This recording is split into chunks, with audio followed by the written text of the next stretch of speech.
Lorraine Rekmans has a little bit of history with us now as the president of the Federal Council.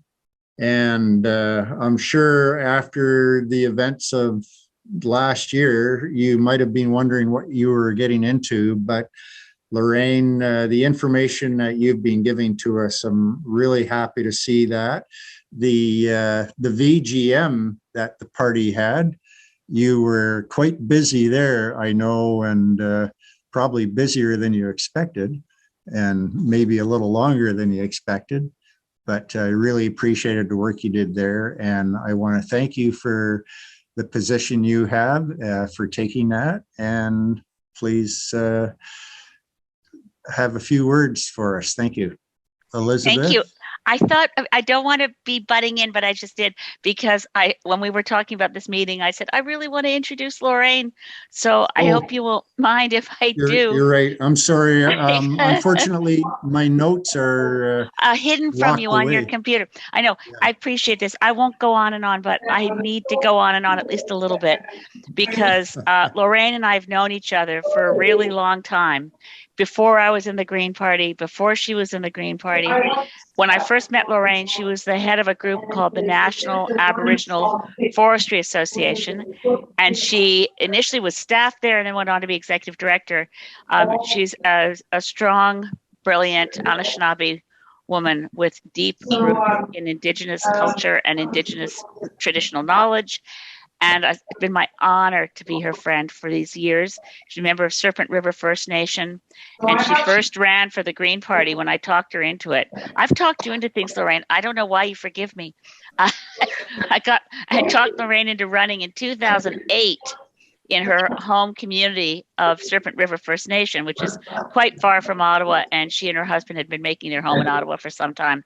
Anyway, she's stuck with us, and she's been, when I was leader, she was the critic on Shadow Cabinet on Indigenous, not critic, but advocate on Indigenous issues.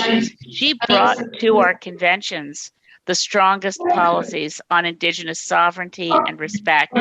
We're the only party in Canada that has renounced the doctrine of discovery, and that was because of Lorraine's work in bringing it forward to our BGM. So there's just not enough I can say about Lorraine's long history of working with us. But when we elected as members of this party, Lorraine, as the president of Federal Council, we're the first party and only party to have an Indigenous president of a federal political party. And as Dan just hinted, we all know that this was a really rocky time to step up and be president. And she's just doing the most brilliant job of enormous patience and tolerance and deep commitment to consensus decision-making and mutual respect. So I'm so grateful she stepped up this weekend because of some health issues for our interim leader who had originally been on the program. Like always, Lorraine just steps up and knocks it out of the park. So I'm going to shut up now. I just really wanted to let you all know how lucky we are that Lorraine Rekmans is the president of Federal Council. And I think that's a lot of why we just had such a breakthrough December on fundraising. We've really turned a corner. So I'm going to go away now and pass it over to Lorraine. So Dan, you have to unmute our president because you can't mute Lorraine Rekmans. So you're just getting thank you very much. So I hope you can hear me okay. And I'm very pleased, Miigwech, very pleased to be here with you in Saanich, Gulf Islands. And congratulations on concluding your AGM. Well done. So that exciting piece of work is behind you. So yes, I am the president of the Green Party of Canada. I never, actually never thought I would be. It wasn't on my list of things to do. But, you know, when I think I did run for, I did run for Ontario representative in 2019, but I didn't make it. I didn't make the cut. And I came back and threw my hat in the ring for president. So it's been a challenge. It has been a challenge. It has literally been full-time job since August. I just want to assure you that we do have a good council. I want to say thanks to Bob for giving a quick update on federal council happenings. And one of the things I like about Bob Mackay is that he prepares the budget, and he does a small video to go with it, so he can explain and walk you through his Excel spreadsheet. And I apologize for the noise. I'm actually at a guest's house, or I'm a guest at someone's house, so I apologize for the noise in the background. And I can't remember where I was, but I did want to talk about federal council, where we're at. As you know, we saw our leader's departure. November 14th was the date that we accepted the resignation of Annamie Paul. And we were able to get an interim leader in place. So we have Amita Kuttner, and that was a very, very quick process. And it involved hundreds of hours of work from the HR committee. So gratefully, we were able to get our committees in place in September. And we had a lot of federal councilors step up and join committees where they had expertise to offer to the work we were doing. So people contributing to the finance committee, the HR committee. Yeah, if they hadn't have invested those hours, we wouldn't have been able to do half of the things that we did. So we had, of course, I have to say thanks to all the volunteers who engaged with the VGM, which was another miracle, I think, that we were able to host a VGM in November. I can't say that it's been a picnic. We had some learning curves. We had some challenges as new federal councillors. Mostly all of federal councillor was replaced in August. And people, of course, never met or never worked with each other before. We're unable to have an in-person meeting because we had financial constraints. And so we had to do our best to get to know each other online and figure out how we're going to work together. And so recognizing some of the challenges that we're in, I decided to tap into some traditional knowledge and bring in the 7 grandfather teachings as foundations to guide us back to our original principles as Greens, because that's what drew me to the Greens in the first place was the principles: respect for diversity, respect for democracy, ecological wisdom. All of these things speak to me as an Indigenous woman, and it really closely aligns with the 7 grandfather teachings.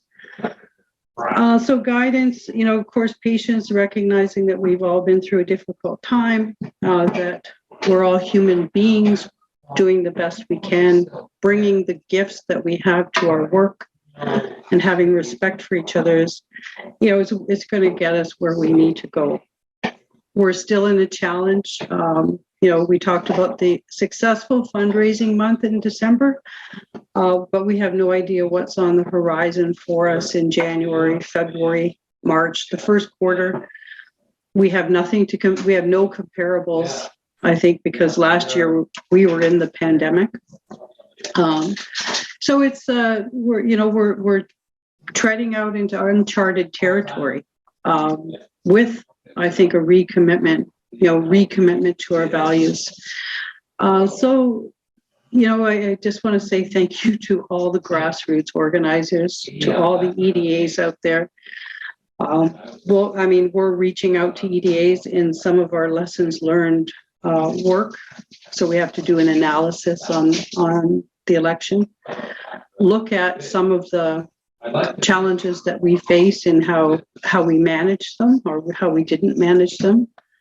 We're going to be taking on a cultural assessment of the party, looking at all of the isms in our party, where they exist, and how we can address those behaviors and correct those behaviors, correct those perceptions that people might have. So what else is on our agenda? Of course, the leadership race. We have a leadership race that has to start by May 24th. We're developing a 3-year strategic plan, which should be ready in March. So we do have our work mapped out for us. And once the, and I always had a sense, once the committee were busy with all their work, we would certainly have less conflict because we would be focused on the vision of rebuilding this party. And that's where we are.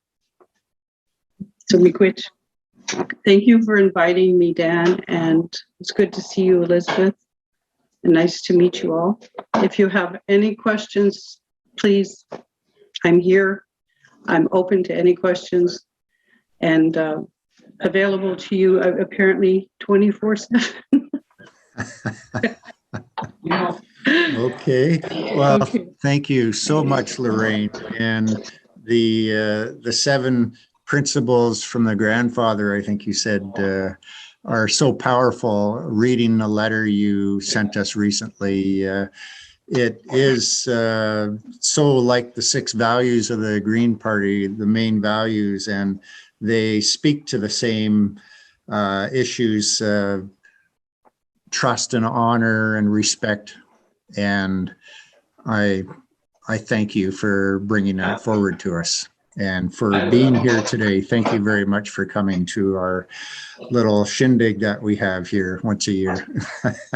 Well, thank you, Dan. I mean, after the last year, I just look at the strength and the power of the EDAs. And as I said in my letter, I couldn't imagine if we didn't have these EDAs active and vibrant and engaging, and how much it makes a difference to the success of the party.